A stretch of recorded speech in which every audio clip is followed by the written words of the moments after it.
महाराष्ट्रामध्ये नगरपालिका नगरपंचायतची रणधुमाळी झालेली आहे। काँग्रेसनं जवळजवळ 3000च्या वर जागा लढवल्या होत्या आणि आता जी प्राथमिक माहिती आलेली आहे तिथं 1000 जागा किमान काँग्रेसच्या निवडून महाराष्ट्रामध्ये आलेल्या आहेत आणि जवळजवळ 50च्या पुढे नगराध्यक्षपदाचे उमेदवार काँग्रेस पक्षाचे त्या ठिकाणी आलेले आहेत। एकूण निवडणूक बघितली तर निवडणूक आयोगाचा सावळा गोंधळ, मतदार यादीतला घोळ, प्रचाराचा शेवटच्या दिवसापर्यंत प्रचार करण्याची मुभा आणि याची माहिती सत्ताधाऱ्यांना फक्त असणे, कारण की उपमुख्यमंत्री अजितदादांनी 2 दिवसापूर्वी पुण्यामध्ये मतदानाच्या आधी 2 दिवस कदाचित मुदत वाढेल असं वक्तव्य केलं होतं। याची माहिती असणं आणि त्यांचं नियोजन त्या पद्धतीचं या ठिकाणी केलेलं आणि एका बाजूला महायुतीची प्रचंड आर्थिक ताकद आणि त्याच्या विरुद्ध सामान्य माणसं काँग्रेसमधून या ठिकाणी उभारले आणि त्यामुळे आम्हाला जे यश मिळालेले आहे, निवडून आलेले आमच्या काँग्रेसच्या राज्यातल्या सर्वांचं मनापासून अभिनंदन आहे।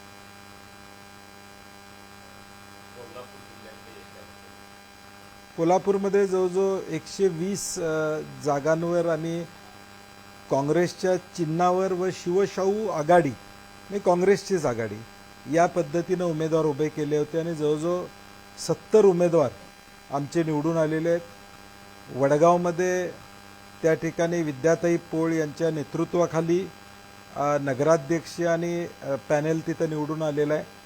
शिरोळमध्ये पृथ्वीराज यादव, गणपतराव पाटील साहेब असतील, राजू शेट्टी असतील यांच्या नेतृत्वाखाली आम्ही काँग्रेसचं पॅनेल केलं होतं। तिथेही नगराध्यक्ष आणि आमची सत्ता त्या ठिकाणी आलेली आहे। आजऱ्यामध्ये थोडक्यात आमची संधी त्या ठिकाणी हुकली।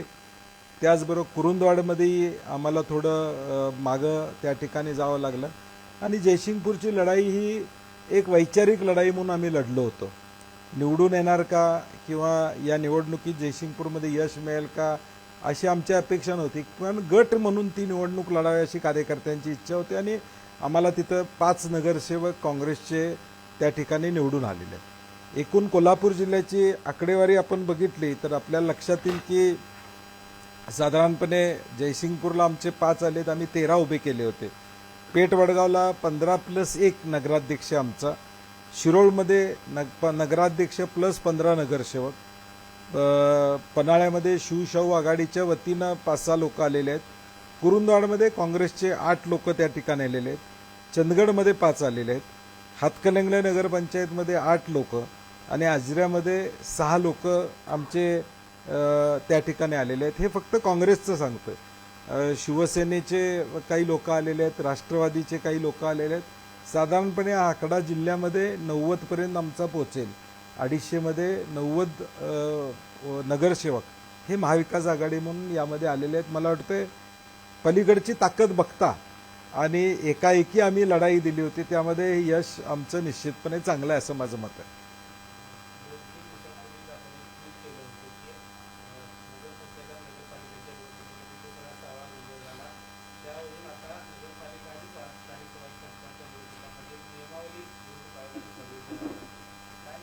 नाही, चिन्हाच्या बाबतीत आघाड्यांची चिन्ह हे फॉर्म भरल्यानंतर चिन्हाच्या बाबतीचं धोरण निवडणूक आयोगानं जाहीर केलं की नगराध्यक्षाला 1 चिन्ह असेल, नगरसेवकाला 1 चिन्ह असेल, हे आधी जाहीर करायला पाहिजे होतं। दुसरं, प्रचाराची तारीख आदल्या रात्रीपर्यंत त्यांनी जाहीर केली होती। आता जाहीर करताना त्यांनी 1 दिवस आधी थांबणार असं सांगितलेलं आहे। परत त्यात बदल करू नये, जी नियमावली करायची ती नियमावली करावी आणि आरओना इन्स्ट्रक्शन्स द्याव्यात की पारदर्शकपणे फॉर्म्सची चाचणी करा, दबावाखाली येऊन कुणाचे फॉर्म त्या ठिकाणी बाद करण्याचं काम त्यांनी त्या ठिकाणी करू नये। आम्ही आमच्या उमेदवारांना सांगितलेलं आहे की फॉर्म भरताना त्याचा व्हिडिओ काढायचा, प्रत्येक पानाचा व्हिडिओ काढायचा पुराव्यासकट, एक शेजारी वर्तमानपत्र ठेवा त्या दिवशीचं आणि त्या दिवशीचा फॉर्म भरत्याला व्हिडिओ हा प्रत्येकानं जपून ठेवा, कारण की आता आमचा आरोंच्यावर देखील विश्वास राहिलेला नाही। आमचाच फॉर्म आत घेऊन खाडाखोड करून तो बाद करतील अशी अवस्था आता सरकारची त्या ठिकाणी, आणि म्हणून आम्ही दक्षता त्या ठिकाणी घेणार आहोत की व्यवस्थितरित्या राज्यामध्ये देखील महानगरपालिकेचे फॉर्म भरताना प्रत्येक उमेदवारानं काँग्रेस असेल, राष्ट्रवादी पवारसाहेब गट असेल किंवा शिवसेना असेल, फॉर्मचा व्हिडिओ प्रत्येक पानाचा काढून ठेवा हा पुरावा राहिला पाहिजे अशी माझी साधारणपणे सूचना असणार आहे. खरोखर आपण देखील विधिमंडळामध्ये जो मुद्दा मांडला होता वडगावचा, तर ते एक प्रकारे एक शंका लोकांच्या मनामध्ये उपस्थित होण्यासंदर्भात नाही, निश्चित आहे. मला वाटते सीओनी आता इथंपणा केला. आता सीओना जनतेनं उत्तर दिलेलं आहे. तुम्ही दबावाचं राजकारण किती करू शकता, पोलिसाचं बळ वापरू शकता, समोरच्या घरावरचा सीसीटीव्ही कॅमेरा काढला, परंतु तिथं सत्ता कुणाची आली, आमचीच सत्ता आली तिथं. म्हणजे मॅन्डेट हा लोकांनी आमच्या बाजूनं त्या ठिकाणी दिलेला आहे. आणि म्हणून हा आता येतापणा, काल आता नांदेडमध्ये आपण पाहिलं, मतदारांना अडवून ठेवलं होतं, कोंडून ठेवलं होतं, अशी अवस्था आम्हाला पाहायला त्या ठिकाणी मिळाली. आणि म्हणून या दडपशाहीतून हा निकाल जो काय भाजपच्या बाजूनं लागलेला आहे तो मॅन्डेट म्हणण्यापेक्षा दडपशाहीचा मॅन्डेट आहे, पैशाचा मॅन्डेट आहे, सरकारी यंत्रणेचा केलेला गैरवापर आहे, पोलीस यंत्रणेचा केलेला गैरवापर आहे. याच्यामुळं आलेलं थोडं यश या ठिकाणी आम्हाला दिसतं. असा संदेश मुख्यमंत्री महाविकास आघाडीनं निवडणूक सिरियसली लढवली नाही. नाही, आता शेवटी आम्ही किती सिरियस लढवले आम्हाला माहीत आहे. त्यामुळे त्यांच्या सर्टिफिकेटची आम्हाला गरज नाही.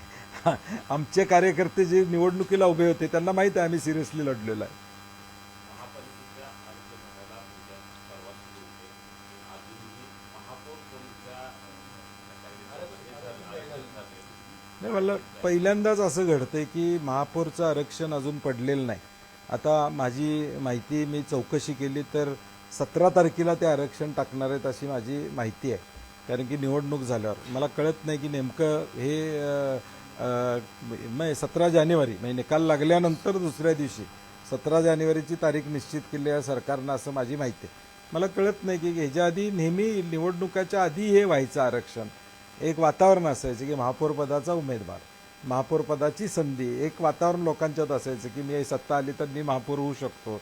मला वाटते आत्ता जे काही चाललेलं आहे ते लोकशाहीला अभिप्रेत असं काही काम सरकारचं चाललंय असं वाटत नाही. हम करे सो कायदा अशा पद्धतीचं आहे. तर राज्यातल्या विधानसभा निवडणुकीत आपण आकडेवारी पाहिली की आता स्थानिक स्वराज्य संस्थांच्या निवडणुकीत आपल्याला पाहायला मिळते. ईव्हीएम मशीन पण तेच आहे असा संजय राऊतांनी आरोप केलेला आहे. कसं पाहता? नाही, मी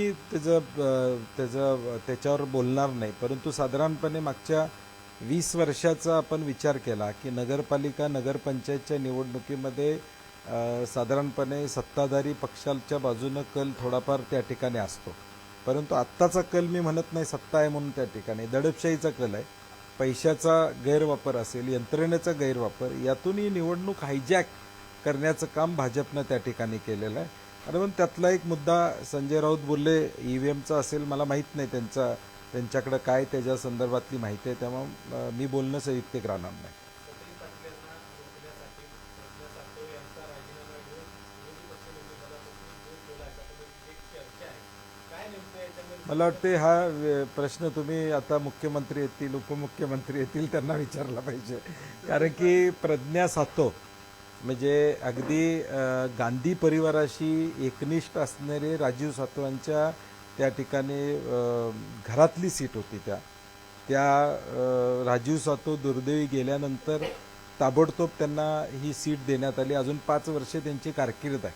तसं कुठलीही अडचण नाही. सकाळी मी त्या दिवशी सकाळी त्यांच्याशी बोलले, त्यांना विचारलं काय अडचण आहे का, काही चर्चा माझ्या कानावर सकाळी आल्या होत्या, काही अडचण नाही म्हणून सांगितलं. आणि भाजपचं हे फोडाफोडीचं राजकारण कशासाठी आहे, म्हणजे पुढं विरोधकच कोण असला नाही पाहिजे अशी भाजपची रणनीती साधारणपणे दिसते.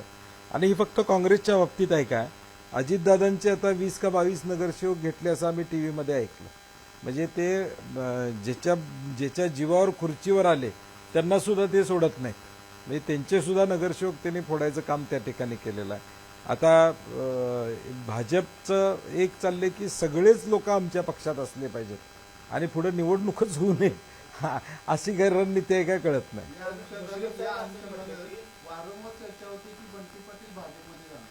नाही, मला वाटतं त्याचं उत्तर देणं सुद्धा म्हणजे या चर्चेला सुरुवात झाली असं म्हणणं होईल. मी वारंवार सांगितलेलं हा प्रश्न सुद्धा तुम्ही मला विचारू नका. विरोधी पक्षनेतेपदाच्या या मुद्द्यावरून मुख्यमंत्री म्हणते की माझे मित्र बिचारे खूप दिवसांपासून तयारी करून होते, पण दुर्दैव आणि त्या मैत्रीचा दोर फुटला असं म्हणते. नाही, मला वाटतंय आमच्या ज्येष्ठ मित्रांनी जरा माझ्यासाठी शब्द टाकावा. हा, ठीक आहे. आता काय तुटलेली दोरी कधी पण गाठ बांधता येते. ठीक आहे. आता ते महापालिकेला त्यांना पर्याय नाही, त्यांना आता तसं म्हणावं लागेल. परंतु ठीक आहे, बघू. अजून वेगवेगळ्या निवडणुकीला वेगवेगळी समीकरणं आपण पाहतो. त्यामुळे आज तुटलेली आहे, खरं आहे. कारण की महापालिकेला नगरपालिकेला आम्ही एकमेकाच्या विरोधातच त्या ठिकाणी लढलेलो आहोत. त्यामुळे ते म्हणतात ते वस्तुस्थिती आहे. परंतु अजून वेळ आहे, बाकीच्या निवडणुका पुढे आहेत अजून.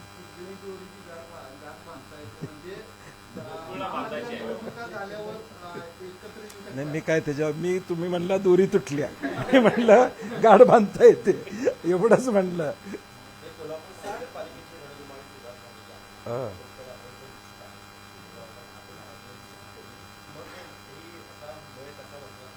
नाही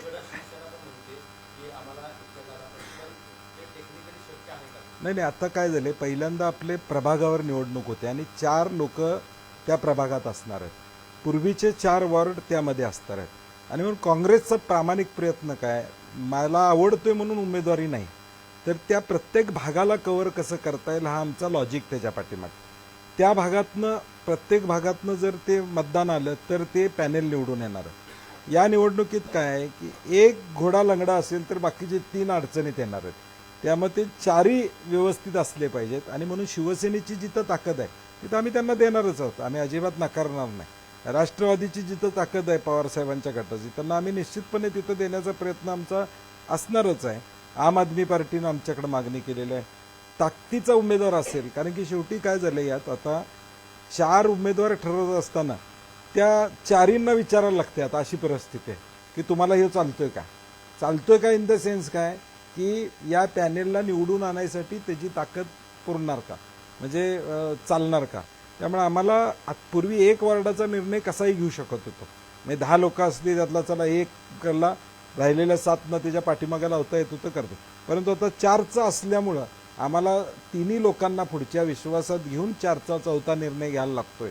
त्यामुळं मला कुठल्याही परिस्थितीत कुणावर अन्याय करायचा नाही, शिवसेनेवर देखील अन्याय करायचा नाही. परंतु निवडून येण्याची क्षमता, ते पॅनेल निवडून येण्याची क्षमता असली पाहिजे. एकाच भागामध्ये 2 उमेदवार देता येणार नाही. आता एक उदाहरण तुम्हाला द्यायचं झालं तर वॉर्ड क्रमांक 5 हा लाईन बाजार, कसबा बावडा 2 वॉर्ड येतात आणि रमणमाळा आणि नागाळा पार्क 2 वॉर्ड आहेत. आता नागाळा पार्क आणि रमणमाळ्यात 2 सीटा द्याव्याच लागतील. नाही, नागाळा भौगोलिक दृष्ट्या तिथनं 2 सीटा ते मालोजीराजे कोण ठरवतील त्या 2 सीटा घ्याव्याच लागतील मला, आणि बावड्यातल्या 2 सीटा द्याव्या लागतील, जेणेकरून हे कॉम्बिनेशन होईल. माझा म्हणण्याचा उद्देश काय की हे भौगोलिक बघूनच निर्णय घ्यावा लागेल. मग तिथं शिवसेनेचा स्ट्रॉंग असेल तर शिवसेनेला ती सीट आम्ही सोडायला कुठं नाही म्हणणार नाही.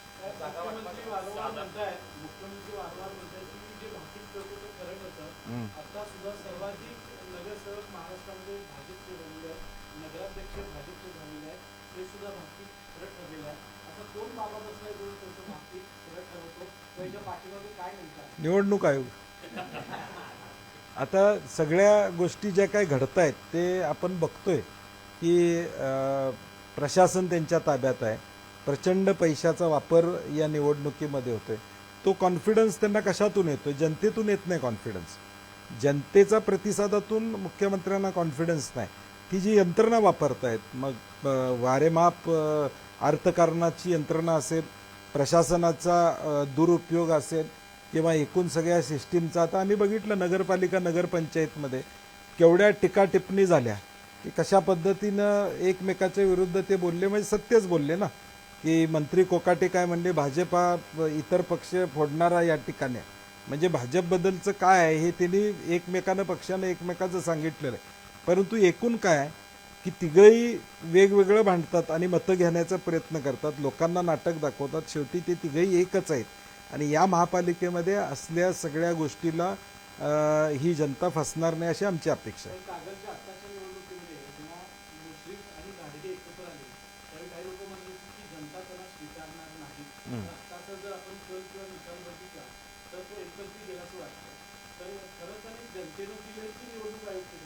नाही, आता विषय कागलचा वेगळा आहे. कागलचा विषय हे एकत्र येतील असं वाटलं नव्हतं. जर त्याची कुणकुण आधी लागली असती तर कदाचित एक स्ट्रॉंग पॅनेल तयार झालं असतं. एका पक्षानं फॉर्म घेतले आणि फॉर्म भरलेच नाहीत, जेवढे पाहिजेत तेवढेच फॉर्म भरले. दुसऱ्या पक्षानं बंडखोरी रोखण्यामध्ये मुश्रीफांना यश त्या ठिकाणी आलं आणि म्हणून त्याचा परिपाक तिथं दिसला. उलट्या बाजूचं पॅनेल हे जर 8-10 दिवस आधी त्यांचा निर्णय झाला असता फॉर्म भरायच्या आधी, तर भक्कम पॅनेल आम्ही देखील करू शकलो असतो तिथे.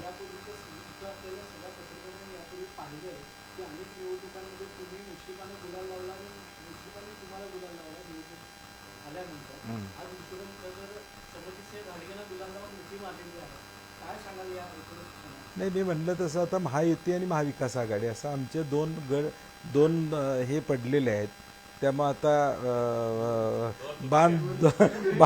बांध आता सेपरेट आहे, त्यामुळे आता सेपरेट बांधावर आम्ही लढाई करतोय. आता आमचा गुलाल आम्ही उधळतोय, त्यांचा गुलाल ते उधळतात.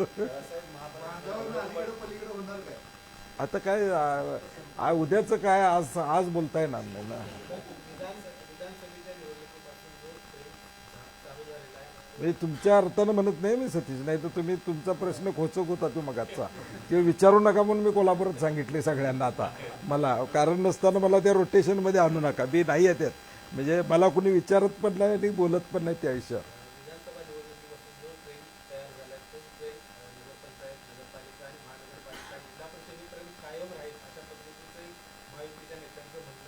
ठीक आहे, त्यांनी स्वप्न बघायला हरकत नाही, परंतु शेवटी महापालिकेचं गणित वेगळं असणार आहे. नगरपालिका नगरपंचायतच्या निवडणुका या फार कमी मतदारांच्या त्या ठिकाणी होत्या.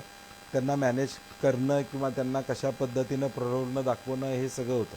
आता आमची एकच विनंती आहे की गेल्या महिन्याभरात उपमुख्यमंत्री 2 आणि मुख्यमंत्री 1 तिघांनी ज्या ज्या नगरपालिकेत जाऊन 1000 कोटी देतो, 200 कोटी देतो, 500 कोटी देतो सांगितलेलं आहे, तेवढं मेहरबानी करून त्यांच्या नगरपालिकेला तिथे या महापालिकेचे म्हणजे लवकरात लवकर द्यावेत 31 मार्चच्या आधी. म्हणजे त्यांचा जो आकडा आहे तो 70-80 हजार कोटीचा आहे या तिघांच्या घोषणांचा. किमान आता जनतेला जे तुम्ही सांगितलेलं आहे, चलो तिजोरी की चावी मेरे पास आहे, तर दुसरा म्हणलं तिजोरी मालक आमच्याकडे आहे. त्यामुळे आता तिजोरीची चावी उघडा, मालकांना सांगा आणि ज्या ज्या नगरपंचायत नगरपालिकेमध्ये तुम्ही 500 कोटी देतो, 200 कोटी देतो, म्हणजे हा रस्त्यानं आलो तर रस्ता वाईट आहे असं म्हणले, त्या ताबडतोब आता कारण मॅन्डेट दिलाय ना लोकांनी, तर किमान आश्वासन दिले ते पूर्ण करा. हा मग तेच म्हणतोय ना, म्हणजे आमचं म्हणणं तेच आहे ना. तुम्ही दुबई करणार आहे, सिंगापूर करणार आहे का काय करणार आहे ते आता ताबडतोब 31 मार्चच्या आधी दिसलं पाहिजे आम्हाला. गडिंग्लज शहराला 100 कोटी मिळाले, 200 कोटी मिळाले, असं महाराष्ट्रातल्या प्रत्येक शहराला पैसे आलेला आम्हाला घोषणा त्या ठिकाणी पाहिजे आहेत. मग तुम्ही बोललेलं सत्य आहे हे लोकांना कळेल. नाही, 1-2 आमचं शिष्टमंडळ सचिन चव्हाण, आनंद माने, सूर्यकांत पाटील बुद्ध्याळकर, राजू लाटकर, भारतीताई पवार असतील, असं तौफिक असेल, असं शिष्टमंडळ शिवसेनेबरोबर 2दा भेटलेलं. एकदा राष्ट्रवादीबरोबर, 2दा राष्ट्रवादीबरोबर भेटलेलं, आम आदमी पार्टीबरोबर भेटलेलं आहे, मग इंडिया आघाडीतल्या इतर लोकांच्यावर भेटलेलं आहे. त्यांची मागणी घेऊन आम्ही नेमकं त्यांना काय देऊ शकतो ही आमची चर्चा चालू आहे. आता ती चर्चा अंतिम टप्प्यात आहे. ठीक आहे, त्यांची अपेक्षा जास्त असणं अयोग्य असं नाही. शेवटी प्रत्येक पक्षाला वाटतं माझे कार्यकर्ते जास्त उभारले पाहिजेत. प्रॉब्लेम यातला काही 10 वर्षानं निवडणूक व्हायला लागलेल्या. मागच्या 5 वर्षापूर्वी झाले असते तर निवडून उभारून काही लोक डिलीट झाले असते, काही लोक कंटिन्यू झाले असते.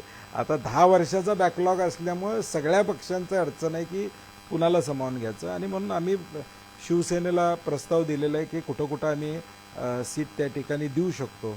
थोडं ते मागं पुढं होऊन मिटून जाईल. मला नाही वाटत की फार अडचणी. नाही, मला कसं सांगता येईल. आमचं जोपर्यंत फायनल होत नाही फॉर्म्युला, तोपर्यंत तो पत्रकारांना सांगणं संयुक्तिक राहणार नाही. आम्ही ज्यावेळी फॉर्म्युला फायनल होईल, एकमत होईल, त्यावेळी आम्ही जाहीरपणे एकत्रितपणे सांगू. त्यांना मान्य व्हायला पाहिजे. मी दिलेला फॉर्म्युला शेवटी त्यांनी मान्य करायला पाहिजे. त्यामुळे त्यांच्याकडनं मान्यता आल्यानंतर तो एक जाहीर होईल.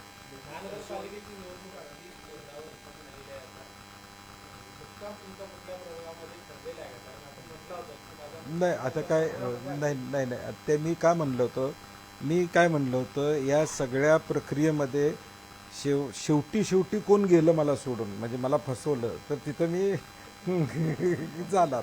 त्यामुळे आता आजपर्यंत तरी सगळे माझ्याबरोबर आहेत.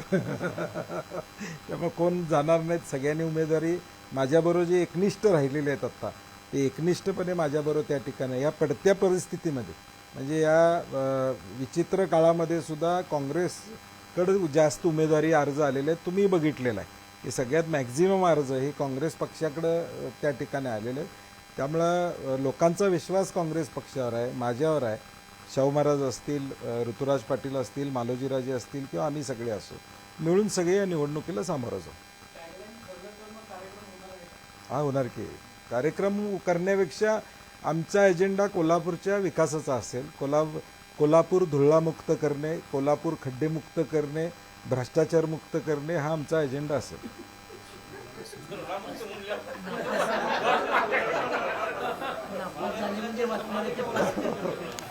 चला भरपूर झाले. श्रीकांत व्हॉट्सअपवर टाक हा, कारण ही टोटल आहे सगळी. हे 276 नसेल रे आकडा, 237 असेल. नाही टोटल. एबीपी माझा, उघडा डोळे बघा नीट.